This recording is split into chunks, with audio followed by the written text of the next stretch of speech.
Rozhodla som sa vám v krátkosti povedať jeden príbeh, lebo mi hovoríte, že super, že proste tebe sa ľahko hovorí, že už máš manžela, proste už máš syna, že máš všetko vyriešené. Chcem vám povedať jednu moju príhodu z minulosti s človekom, ktorého som fakt ľúbila ešte pred mojim manželom. A s týmto človekom som plánovala budúcnosť, všetko super. Proste ja som bývala istý čas v zahraničí, on zostal na Slovensku, stretávali sme sa tak, že som prilietala proste na Slovensko za ním a všetko. Po 3 mesiacoch mi napísala jedna žena a povedala, že čo má robiť, že potrebuje odo mňa pomoc, že je v zamilovanom trojuholníku.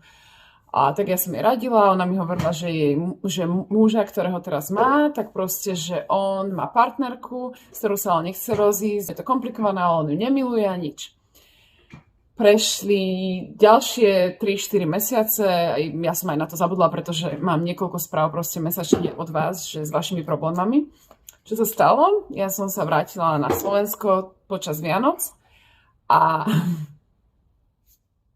tá žena vedela, že ja som prišla na Slovensko a neuveriteľné sa stalo skutočnosťou a preposlala mi správy svoje s mojím partnerom.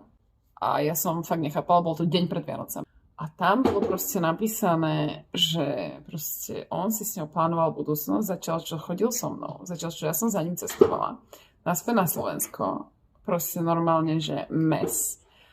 A preto ja hovorím, že všetky veci sú možné. Predstavte si, že si od vás niekto pýta radu, vzťahovú radu. O vašom vlastnom vzťahu a vy o tom vlastne vôbec netušíte. Takže to bol proste obrovský klamár, neverník.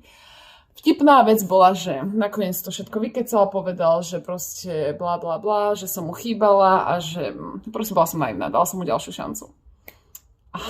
Čo on neurobil? Proste, čo on neurobil? Ja som sa kvôli nemu rozhodla vrátiť na Slovensko a pokračovať na budúce, lebo tomu fakt neuveríte.